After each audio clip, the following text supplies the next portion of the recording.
Hey guys, this is Bumblebee85 coming at you again with another video review. I am now reviewing another Transformer Toys R Us exclusive from the Robots in Disguise Clash of the Transformers tagline that's going on here. Like I said, it's only available at Toys R Us. I found this here in Canada, and it was 25% off sale for anything under, I think it was $50, so he cost, I think it was less than $10 to actually pick up. These are his line mates. I reviewed Starscream earlier, so you can go and check that review out. I'm not going to bother with Power Surge, Optimus Prime, and but this is his box. Nice artwork there. If you can tell, the head is actually different. I'll show it off closer once I take him out of the package.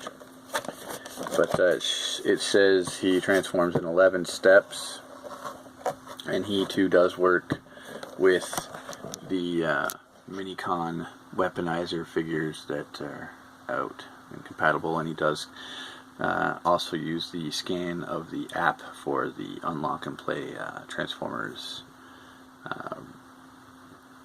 mobile app. So let me get him out of the package and we'll see how neat he is. Now here is Paralon out of the package. He is a repaint of the Scorponok mold, I believe, that Takara has put out, and that mold was brown, and this one's purple, and it's got a remolded head like I said before. And this head actually reminisces the Beast Wars head. So you get a nice Beast War-ish looking Scorponok head on this guy. The red visor. He also does come with this gray sword, which does just plug right into his weird shaped hands. So that's kind of neat. Here's just a comparison with another Scorpion figure. This is the actual Beast Wars Scorponok. So his head is actually like his animation model head. This one here, the Robots in Disguise, and it just shows some similarities in this head, but he did have two different heads. The Beast Wars one did, which did not make it into the show. But he's got the, in the show he does have those nice little angular jaw mandrel things there coming out across his jaw. But that's what he's modeled after a little bit there. And here's some other Robots in Disguise figures to just show them off.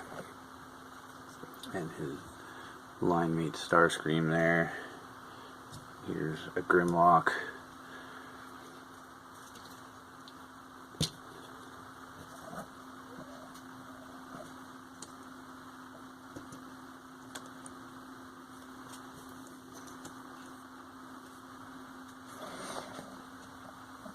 He's definitely more slenderish looking, for sure. And Starscream seems to be very large compared to, and they're all the same size class figures. So there's there's definitely a lot of play in the sizes of these figures, and they're all basically a deluxe class figure. We're getting different size all over the place. But on to Paralon's review, who I believe it's the first time we've ever had a Transformer named the Paralon. It is a Decepticon, and his transformation's a little weird, as his claws don't actually become his hands. They are the shoulder pads here. So we'll remove his weapon, which gets added on a little bit later.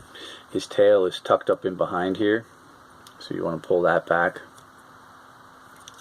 Then you want to open up these flaps here on his shoulder. There's a flap there and a flap here. Open those up on both sides. Get your nail in there. Pop it open like so. And they are pegged on right here. They are absolutely loose right around the whole arm. They're supposed to be like that. And they peg in right there onto his chest. So they are made to detach. And you're actually supposed to tuck this in and close it back up. So it's a little weird actually getting them in there. You detach the shoulder pad, fold this hand up inside. It feels super loose until you actually close it on itself, and then those will become his claws, which I'll show off being a little disappointing in robot mode, or beast mode technically. So you do now remove this bottom chest, and it's on a hinge here, the whole waist. You actually want to pull it down further and back one, which gives clearance for the animal head, which does click right in there. And then you actually want to spin his head around, his robot head, and it just kind of just sits right underneath there, like so. Now his feet do have a neat little transformation where you want to flip his heels in, which straighten out his legs. Then you bring them all the way up. They're like the chicken legs, like most of the Bayverse flying robots have these chicken legs, like Starscream and stuff. So you want to fold them up, flatten them out, and then the notch is right here on his shin, and it pegs into the notches underneath there. You spin it around and you just tuck it up in there. So you want to take it and just accordion in on itself, spin, line up the notch into the bottom of the chest there. Then you want to flip these legs down. Now the legs underneath do kind of want to pop off. I don't have any other way to keep them attached. So they don't really want to stay up on under, which is a little discouraging. Neat transformation, but some of these joints are loose and don't want to click in. But you're supposed to, like that, he does have this extra joint in his tail, and there's even a joint in the top of the stinger here. But you're supposed to actually fold the stinger in, it shows on the directions, and plug his sword into the top of it, like so, which will give him more stabbing action. Now, with the shoulder pads becoming the actual claws, there are no snapping claws. There are no open and closing bits to the claw. So that is a lost form, but we do get this extra hinge in the mouth. He does actually have a mouth hinge. So that's kind of neat. He retains these jawline mandible thingies, just like his robot head. So that is Paralon in beast mode. Now I'm guessing this character, if not this one, the brown version of Scorponok, show up in the cartoon at some point next season. The Starscream does show up in the next season, so it'd be nice if we get this character in there too. And he's one of the rare characters that, you know, most of the characters from Robots in Disguise, the Decepticons anyway, are their robot mode is beastie looking, and their vehicle mode is still a vehicle, or their alternate mode is still a vehicle, where he actually has a robot mode and an animal alt mode. So it's kind of unique with him. As with some of the other Robots in Disguise figures, he's definitely smaller in robot mode and beast mode. So, and there he is compared to the Beast Wars Scorponok.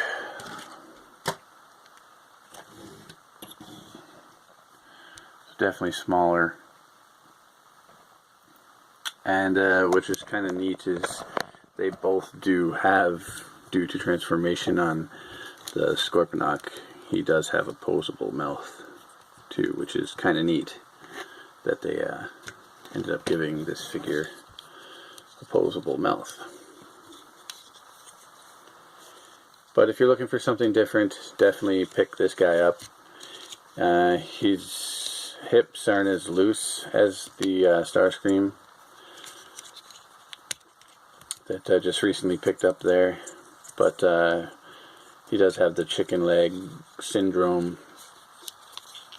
But for insects, I don't mind that look much at all, so I don't hate it compared to some of the reasons Bay uses them for his jet vehicles in the movies.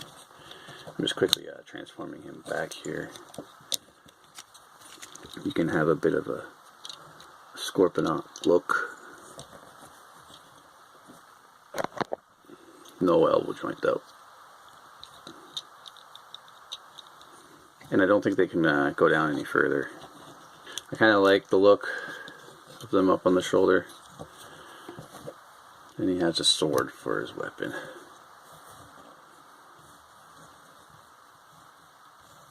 Something different, something neat. I was surprised with him once I got him and transformed.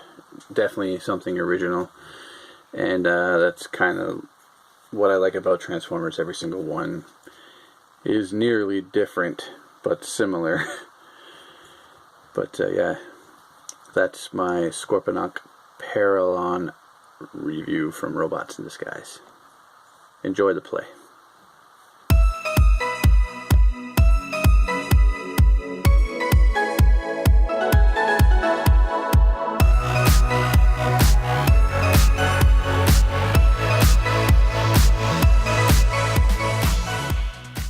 Hey guys, it's come down to these two finalists. Scorponok versus Scorponok. Who has the coolest weapons? Vote 1 for this Scorponok, and vote 2 for this Scorponok. But for your information, let's recap their weapons. This Scorponok has a nice grayish toned sword with some details, but it's gray. Little spiky, but it's gray. He also has 2 hook hands for hooking and holding that gray sword. He has a stinger, but it is useless as it is stuck up behind his back. So that's his weapon. Vote 1 if you like those weapons. Now, vote 2 if you like this Scorponok's weapons. He has missiles in his left arm. When you lift up, they shoot out. Nicely done, Scorponok number 2. He also has a Cyber Bee in his right hand. Hit the launcher on here, and out pops a Cyber Bee. Ooh, fancy. Claw turns into a Cyber Bee, ready to sting you with venoms. Ask the Maximals about that one. And he also has a stinger tail. When you press on this lever, it jabs at other enemies like this other scorpion guy. Yeah, stab him. He falls apart a little bit, but we just jab him back together. Nothing worrisome about that. Press 2 for that one. Press 1 for this one. I think we know who's going to win that. Don't we, number 2? Wink, wink. My vote's for you.